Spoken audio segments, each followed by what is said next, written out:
Did that gunshot just change the entire Power universe forever?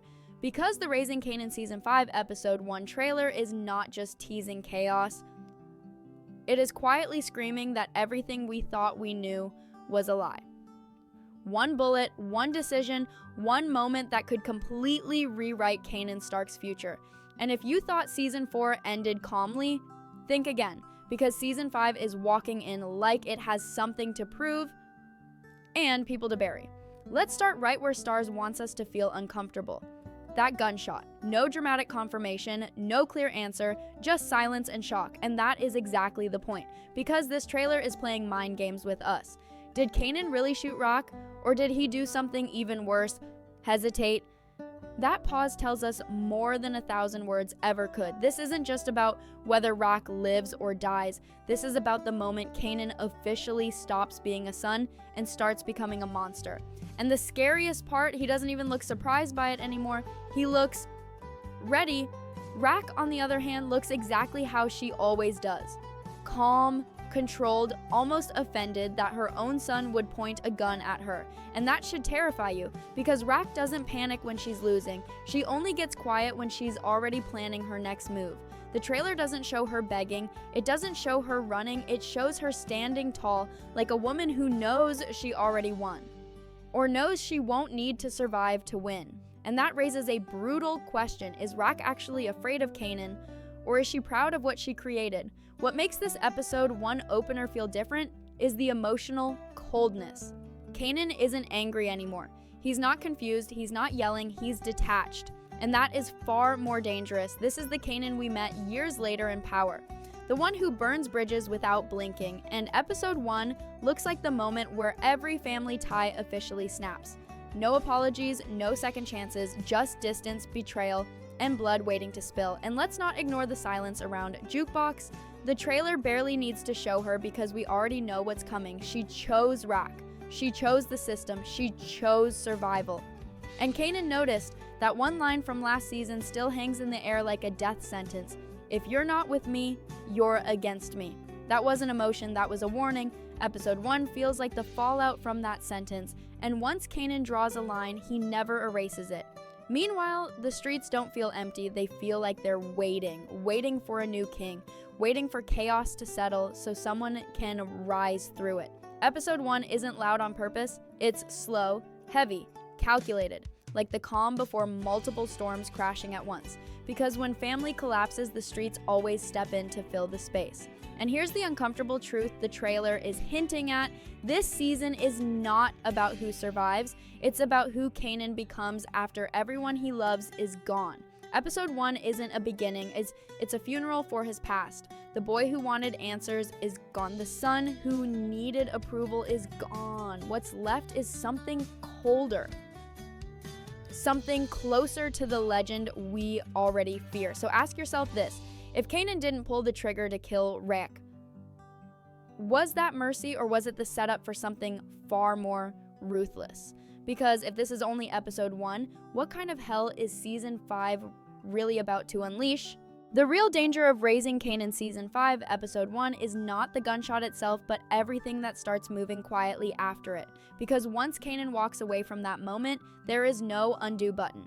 The trailer makes it painfully clear that this episode is about separation. Emotional, strategic, and fatal. Rack survives the night, but don't confuse survival with victory.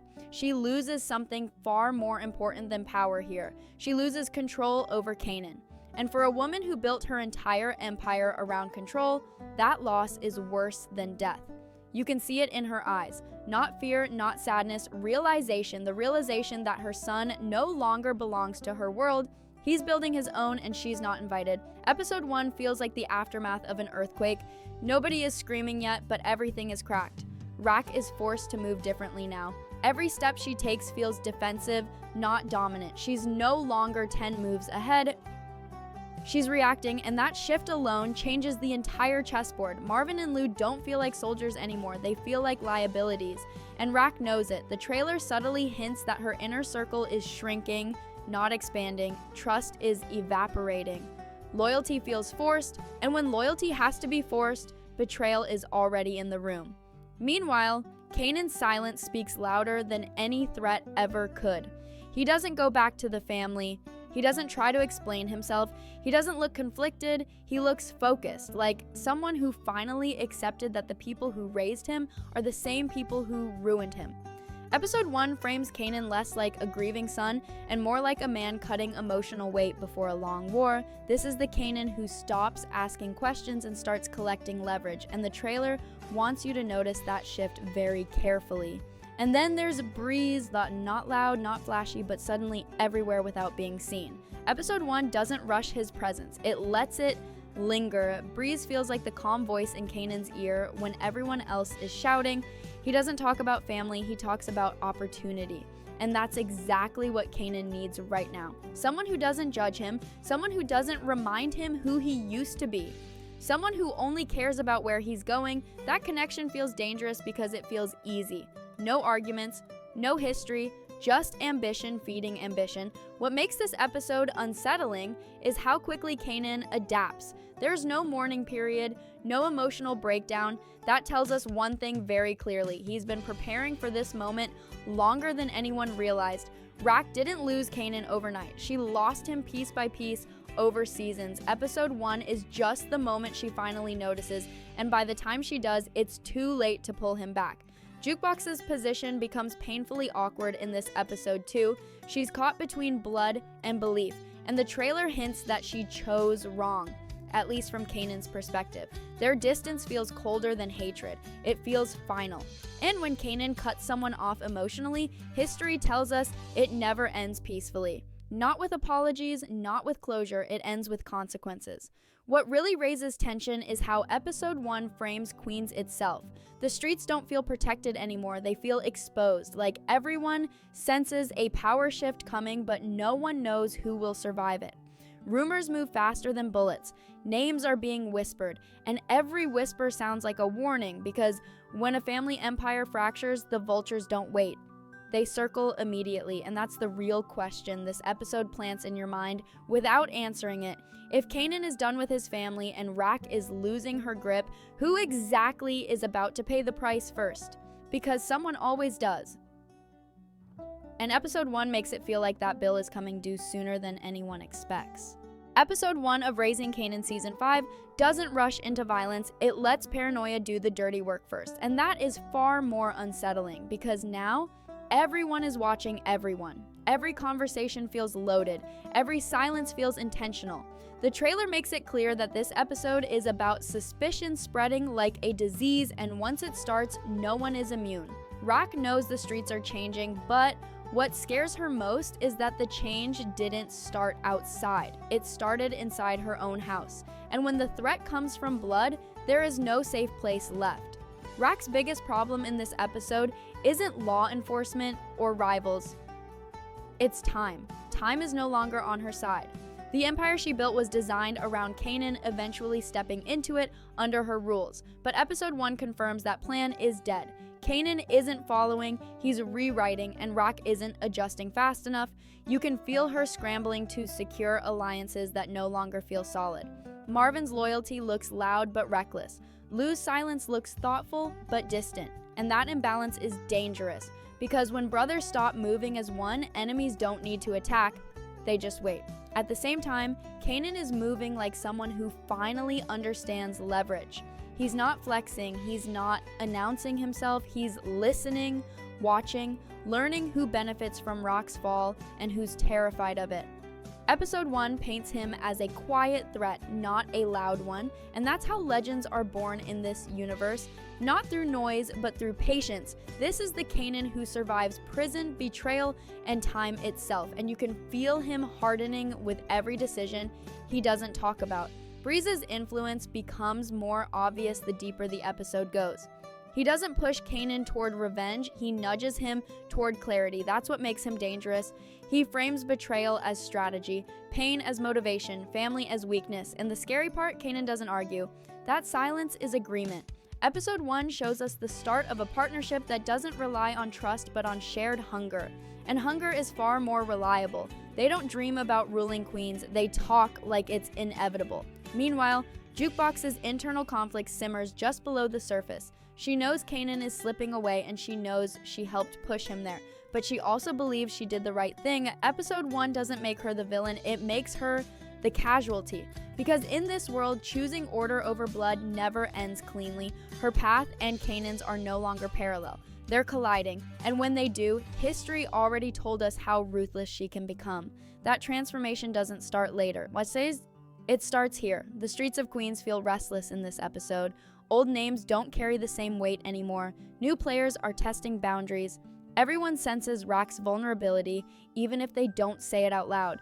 And the trailer hints that someone is already making moves behind the scenes, someone who doesn't want peace. They want replacement. Episode 1 doesn't reveal who that is, but it makes one thing clear. The window to strike Rack is open, and it won't stay open for long. And then there's Unique, not front and center, but impossible to ignore. His presence feels like a shadow creeping back into the light. Episode 1 subtly suggests that his survival wasn't accidental and his patience wasn't wasted. Unique doesn't rush revenge, he lets it ripen. And with Rack distracted and Kanan disconnected, the conditions are perfect. The question isn't whether he moves, it's who he moves against first. What makes this episode so heavy is the inevitability of loss.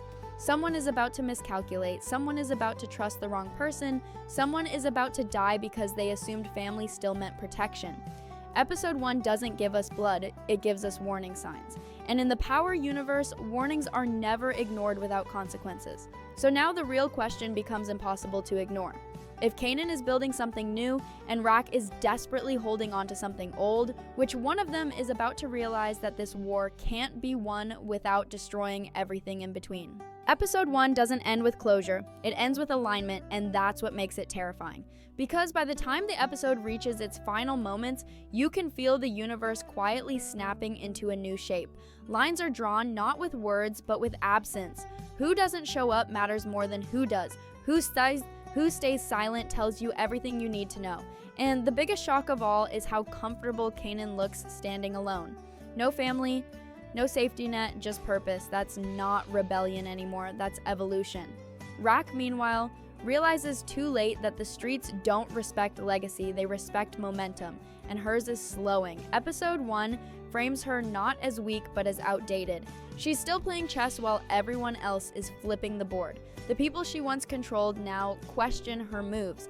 Allies hesitate before answering her calls. Even protection feels conditional. And for the first time, Rock Stark isn't feared, she's being measured. And once people start measuring you, they're already planning your replacement.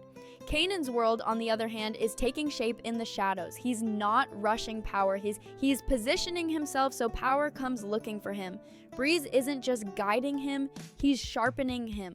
Every conversation feels like a lesson, every silence feels like strategy. They don't talk about tomorrow, they talk like tomorrow is guaranteed. And that confidence is contagious. Episode 1 shows us how easy it is for people to believe in something new when the old system looks like it's cracking from the inside. Jukebox's arc in this episode feels like the calm before something ugly. She's standing on the wrong side of history, and she knows it even if she won't admit it. Her loyalty to order is slowly replacing her loyalty to blood, and that internal shift is dangerous, because once she fully commits to that path, there will be no hesitation left in her. Episode 1 doesn't turn her into the villain we know yet. It shows us the exact moment she starts becoming her. And then there's the threat that no one wants to say out loud, the feeling that someone is about to make a move that changes everything. Unique's presence looms larger the quieter he stays.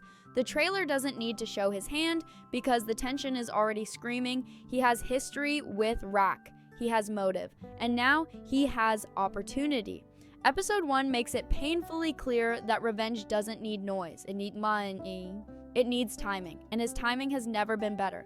What makes the final moments of this episode hit so hard is the sense that everyone is acting based on assumptions.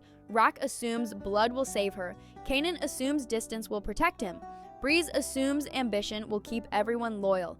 Jukebox assumes order will justify her choices. And in the Power universe, assumptions are deadly. Someone always miscalculates. Someone always underestimates the wrong person.